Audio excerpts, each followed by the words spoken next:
Assalamualaikum warahmatullahi wabarakatuh kepada Prof. Nandi dan kawan-kawan semua. Di sini kami dari kelompok 3 akan mempresentasikan tentang penggunaan natural konveksi dalam sistem inkubasi telur ayam.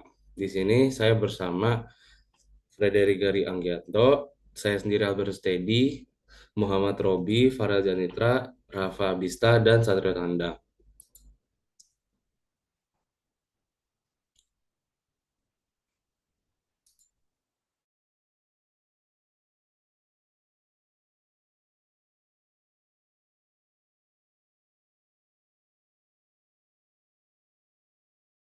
Oke, selanjutnya kita akan membahas tentang free convection. Tapi mungkin sebelum itu saya akan menjelaskan apa itu latar belakang dari penelitian kita. Jadi inkubator telur itu kan banyak digunakan untuk meningkatkan laju produksi dari ayam. Tapi karena mahal dan harganya sangat tinggi di luar ekspektasi, jadi ini mengakibatkan krisis energi yang terjadi secara global. Ini mengakibatkan meningkatkan harga protein pangan dan membuatnya di luar jangkauan harga masyarakat kalangan bawah. Nah, untuk mengatasi untuk upayanya itu kita mencari energi alternatif. Nah, energinya ini energi solar. Nah, menggunakan free convection, di mana free convection itu adalah atau konveksi alami adalah mekanisme perpindahan panas yang terjadi akibat perbedaan densitas fluida yang dihasilkan oleh gradien suhu. Proses ini membutuhkan bantuan dari sumber eksternal seperti kipas atau pompa, melainkan terjadi secara alami karena adanya gaya apung atau buoyancy force. Ketika suatu fluida dipanaskan, bagian fluida yang lebih hangat menjadi kurang padat dan naik ke atas, sementara bagian yang lebih dingin, itu yang lebih padat, itu turun ke bawah seperti ilustrasi yang ditunjukkan pada PowerPoint. Lanjut.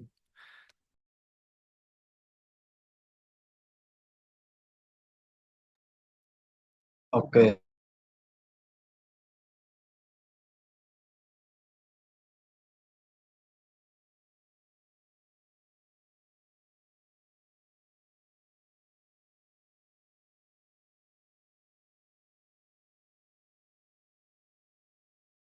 disaksikan proses penetasan dengan mengontrol suhu, kelembapan, ventilasi, dan posisi telur dapat meningkatkan tingkat keberhasilan penetasan secara signifikan.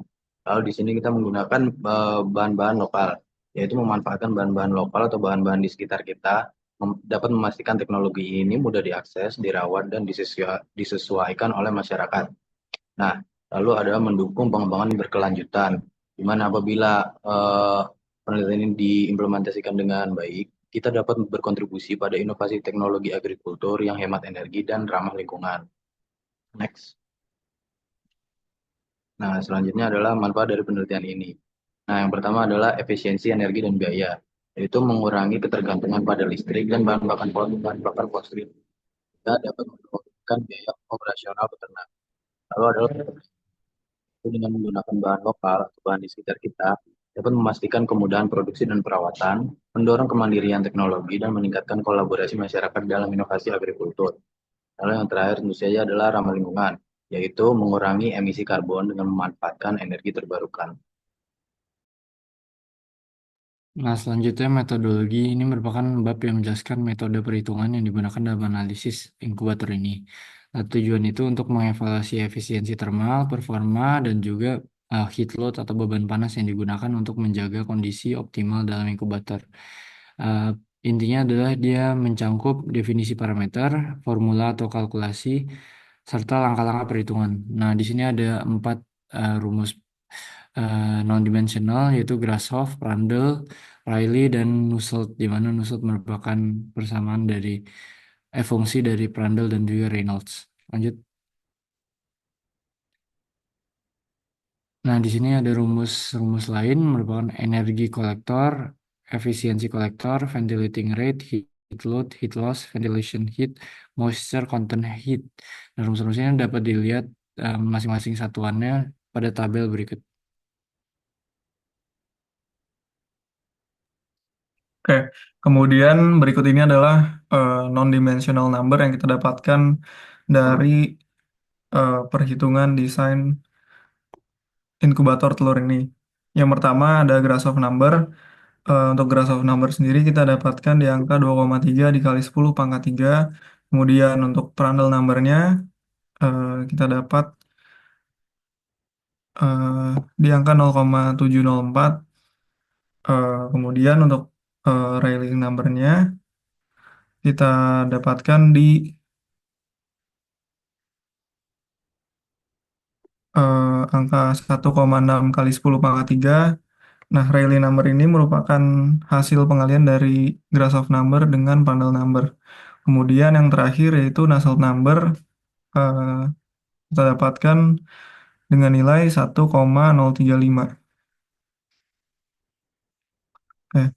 Kemudian di sini kita juga eh, di sini kita menghitung eh, kolektor surya atau panel surya untuk inkubator telur. Yang pertama energi kolektornya kita dapatkan dengan nilai 4088 watt per meter persegi. Kemudian untuk efisiensi dari kolektornya itu kita dapatkan di angka 65,56% untuk eh, luas area kolektor seluas 1 meter persegi. Kemudian kita juga menghitung luas panel kolektor yang ideal untuk inkubator telur ini, yaitu di angka 1,004 meter persegi.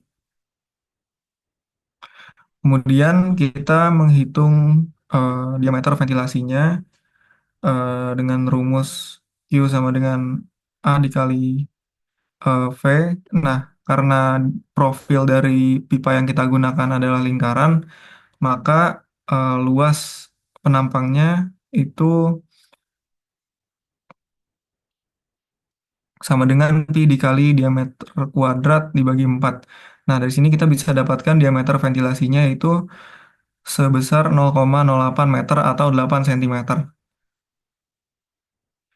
Kemudian untuk panjang pipa dari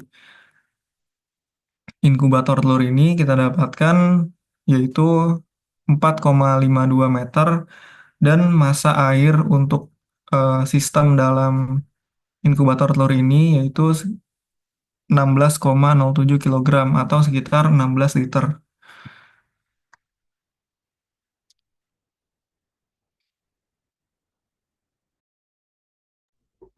Baik, lanjut dari hasil perhitungan itu didapatkan bahwa energi kolektor yang terhitung sebesar 4088 watt per meter persegi itu mengindikasikan kemampuan untuk dapat menyerap energi matahari sebagai sumber utama panas dengan luas permukaan 1 meter persegi, serta energi yang hilang pada kolektor sebesar 17,3 watt meter persegi. Efisiensi kolektor yang diperoleh 65,56% itu menunjukkan bahwa sistem dapat mengonversi lebih dari separuh energi radiasi matahari menjadi energi panas yang bermanfaat. Ini menunjukkan bahwa sistem ini cukup aman untuk digunakan sebagai inkubasi telur. Nilai loss yang relatif kecil dibandingkan total energi yang terkumpul menunjukkan bahwa material kolektor dapat mengurangi kehilangan panas dengan baik. Kemudian laju ventilasi sebesar 0,00458 meter pangkat 3 per second memastikan aliran udara yang cukup untuk menjaga suhu, kelembapan, dan parameter internal lainnya stabil dengan kecepatan aliran udara sebesar 0,09 meter per second, sehingga sistem ventilasi dapat mempertahankan kondisi termal ideal di ruang berukuran 45 kali 38 kali 20 cm. Sistem ini mencapai angka Grashof 2,3103 dan angka Nusselt 1,035 dengan metode konveksi alami yang menghasilkan koefisien transfer panas sebesar 2,1 watt per meter persegi kali Kelvin. Nilai ini menunjukkan bahwa sistem memiliki kapasitas yang baik untuk mentransfer panas melalui fluida. Panjang pipa tembaga yang diperlukan sebesar 4,52 meter dimaksudkan untuk memastikan distribusi panas yang merata dan meningkatkan suhu di seluruh inkubator. Boleh dilanjut?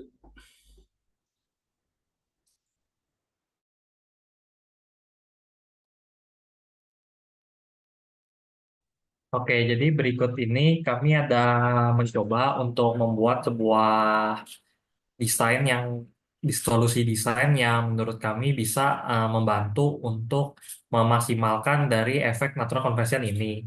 Jadi untuk desain ini kami mencoba untuk menerapkan dua hal, yaitu yang pertama di sesuai pada gambar kami mencoba menaruh sumber panasnya itu yang dimana sumber panasnya adalah dari heat pipe yang dimana heat pump itu ada di bagian bawah karena natural convection itu normalnya udara panas dia akan mengalir ke atas. Dan karena ini udara panas mengalir dari bawah ke atas, maka kami juga menaruh telurnya itu di bagi atas heat pipe. Dan di sini kami juga membuat supaya satu telur mendapatkan satu buah heat pipe. Bisa dilanjut? Oke, jadi pada analisis di simulasi ini yang dimana kami menggunakan software ANSYS di seperti pada gambar tersebut bisa dilihat kalau panasnya itu terpusat dan disimpan di bawah telur. Nah, pada simulasi ini kami mencoba untuk men- men-set di mana suhu telur itu dijaga di 40 derajat dan suhu heat pipe-nya itu 60 derajat. Jadi pada simulasi ini bisa dilihat kalau panas itu terpusat di bawah dan di mana itu kena langsung dengan telur dan di situ bisa dilihat juga panasnya tidak ada yang terbuang ke atas sia-sia. Jadi heat loss di sini juga lebih minimum dan juga natural convection bisa dimanfaatkan semaksimal mungkin. Bisa di next. Oke, untuk kesimpulan, eh, pertama ada kesimpulan dari latar belakang dan masalah. Krisis energi global meningkatkan biaya produksi ayam, terutama di pedesaan. Inkubator telur berbasis energi matahari diusulkan sebagai solusi ramah lingkungan dan hemat biaya untuk mengatasi keterbatasan energi dan bahan bakar fosil. Masalah utama yang dihadapi meliputi desain inkubator yang efisien dengan energi matahari, menjaga kondisi optimal, yaitu suhu, kelembapan, ventilasi, posisi telur, dan ketidakstabilan pasokan energi konvensional. Untuk dari metode dan perhitungan, pendekatan teoritis dan matematis digunakan untuk merancang inkubator. Desain kolektor energi, itu kolektor dengan luas 1 meter persegi dan efisiensi 65,56%, mampu menyerap radiasi matahari hingga 4.088 watt per meter persegi. Sistem ventilasi, kecepatan udara 0,00458 meter persegi per second, dan dimensi ventilasi 45 cm kali 38 cm kali 20 cm menjaga kestabilan suhu dan kelembapan. Untuk beban panas total, beban panas 15,59 watt yang mencakup panas konveksi, radiasi, dan ventilasi dengan pipa tembaga 4,52 meter untuk distribusi panas merata. Dan terakhir, simulasi tangki penyimpanan. Tangki mampu menjaga suhu 40 derajat Celcius sampai 50 derajat Celcius selama 12 jam dengan massa air 16,007 kg. Untuk kesimpulan hasil dan analisis, pertama ada efisiensi kolektor, kemampuan optimal untuk menyerap energi matahari dengan kehilangan panas minimal 17,3 watt per meter persegi. Dan yang kedua, stabilitas termal, yaitu dimensi inkubator dan sistem ventilasi mendukung kestabilan suhu dan kelembapan. Yang ketiga, koefisien transfer panas, nilai 2,1 watt meter kuadrat Kelvin menunjukkan transfer panas yang baik. Yang terakhir, distribusi panas, pipa tembaga memastikan distribusi panas merata.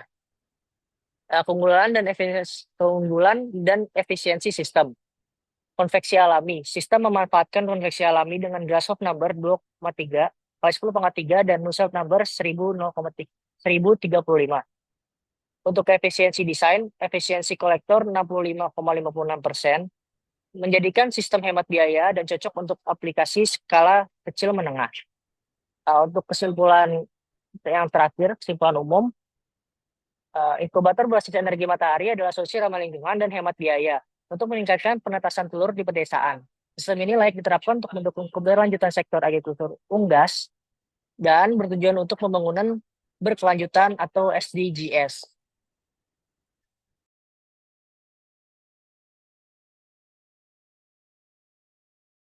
Sekian presentasi dari kelompok kami. Kami mohon maaf apabila terdapat salah penggunaan kata. Sebelumnya, terima kasih. Wassalamualaikum warahmatullahi wabarakatuh.